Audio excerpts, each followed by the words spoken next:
Male Breast Cancer Coalition has become a very large part of my life. Hi, I'm Pat Washburn. Up until a year ago, I had never heard of the Male Breast Cancer Coalition. My husband was diagnosed with breast cancer in December of 2016. He didn't know that something like that could happen to a man, but it did, and unfortunately he was one of those statistics. There are approximately 2,500 men in the United States that will be diagnosed this year. There are also approximately 480 men that will die with breast cancer this year. As I said, my husband was a statistic. He was diagnosed and he died. I had him for 5 months. The oncologist hoped that we could have 5 years. He had many years of smoking and probably had damaged his lungs, and he had nothing to fight with. By the time this picture was taken in December of 2016, his breast cancer had metastasized from the breast down to his liver, into both lungs, into his lymph nodes, his bones, and he had 8 tumors in his brain. We had no idea anything was wrong with him. He looked fine. The only thing that he complained about was a pain in his arm. As it turns out, the pain in the arm, along with an elevated alkaline phosphatase, which is a liver enzyme, is what told our doctor that there was a problem going on. They issued an ultrasound for him, and the ultrasound showed that he had 6 lesions on his liver. One thing led to another to another. He had MRIs, he had biopsies of the liver and the breast. He had mammograms. He had lung or chest x-rays. He had PET CT scans. He had a bone survey done, and he had a brain MRI done. The bone survey showed the cancer in the bones, and that is, as it turned out, what the pain in his arm was from. The brain MRI, unfortunately, showed that he had 8 tumors in his brain. As I said, we had no idea anything was wrong. So once you find that out, you start deciding what you're going to do with your life and how things are going to go from there. We found out it was very important for him to be genetically tested, especially since his daughter had already been diagnosed with breast cancer. Her diagnosis came back as unknown, and so when we had Marlyn's tested, his came back as negative, that it was not a hereditary thing, at least in as much as they were able to test at that time. And this is something that probably, if his kids notice anything, they will go in and get tested again. As it stands right now, I believe only the one daughter has been tested, the one that was diagnosed with the breast cancer in the first place. But after he was gone, I decided I need to do something to help people become aware that men do get breast cancer. My husband didn't know. The majority of the people that came and visited us did not know. People that came to his services did not know. You know, that's too many men that are just unaware that this could happen to them too. And I know how hard it was for us, for our family, for him. And so I took his car down. This was his car. He bought it in 2014. And so I took his car down to a place here in Omaha. It's called Revolution Wrap. I had everything drawn out on a piece of paper that I kind of wanted. I wanted it to say breast cancer does not discriminate. Men too. and I wanted pink and blue ribbons on it. They did an amazing job with that. On the back, you can see that we also have the big ribbon. And as the big ribbon wraps around the car, the pink leg of the ribbon says women, the blue leg of the ribbon says men. On the back of the car, you can see his license plate. That was one that he picked out himself. It's a Nebraska breast cancer license plate, and he wanted it to say men too, T-O-O. Well, we were limited on 5 characters, so we have it abbreviated, men with the number 2. You'll see the pink and blue letters in the back underneath of the taillights. If you only read the pink, it says beat cancer. If you read the pink and the blue letters, it says breast cancer. And then up on the trunk, I had the logo for the Male Breast Cancer Coalition added up there too.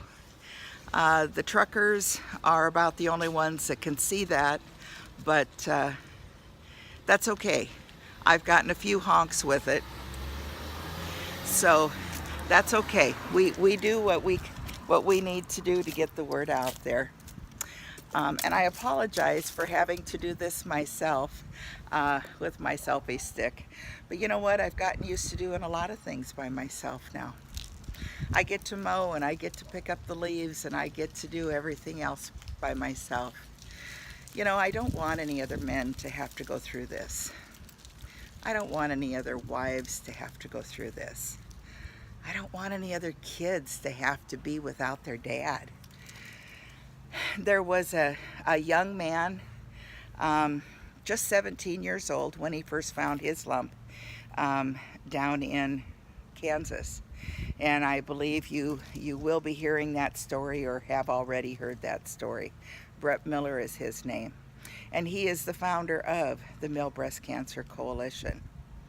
I did not know about the Male Breast Cancer Coalition when Marlyn and I were going through his cancer diagnosis and treatment. I wish I would have.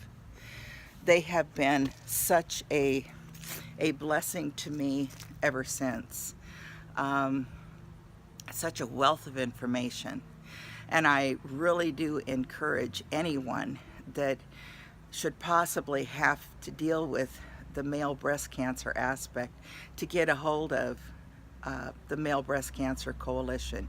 You can get information, you'll get support. We are all a big family now.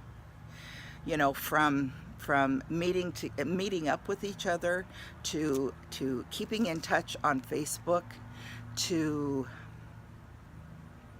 there are just so many things.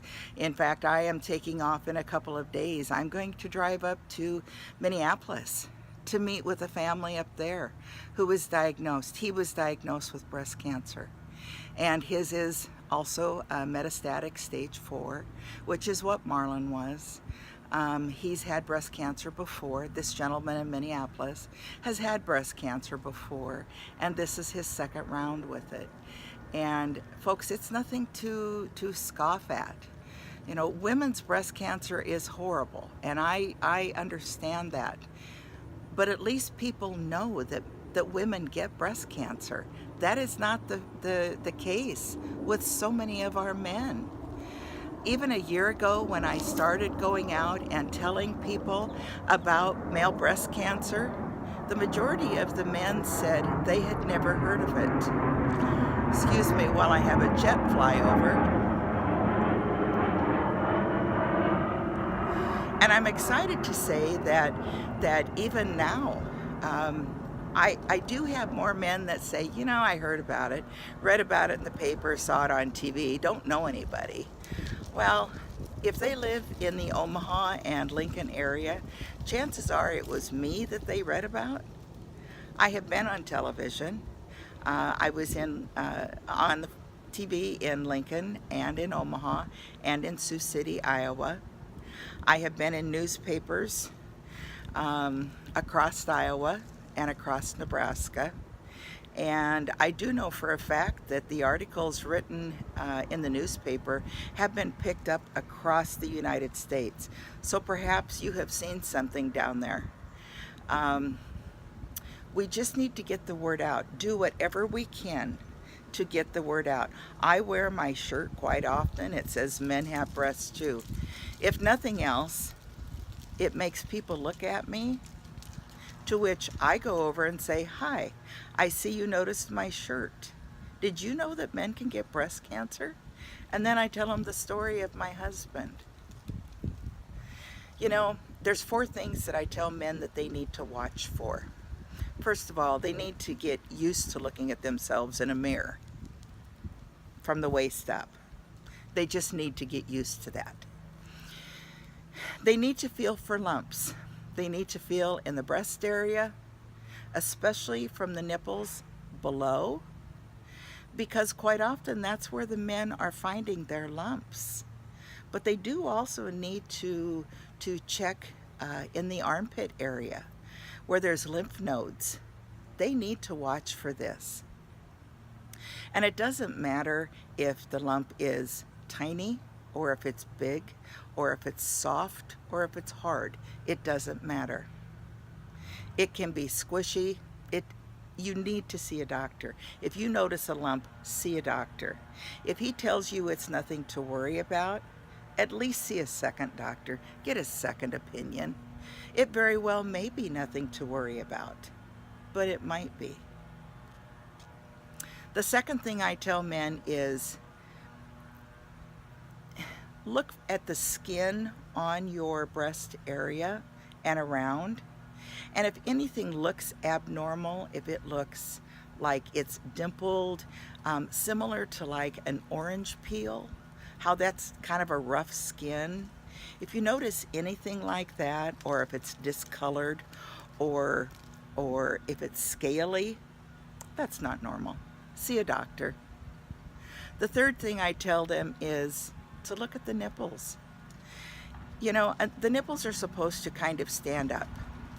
And if they don't, if they start inverting, or if they start pulling off to one side or the other, that is not good. Definitely see a doctor on that. Of the men that I have spoken with that are survivors of the breast cancer, that is the way the majority of them have found their lumps or have found problems. Their nipples have changed. They have started pulling to the side or turning inward. The fourth thing that I tell people to watch for is any kind of drainage. Men definitely should not have any kind of drainage whatsoever. And if they do, they need to see a doctor. They need to insist on a biopsy. If nothing else, just to rule out the possibility that they're dealing with a breast cancer. So that is my story. I am Pat Washburn, my husband Marlyn.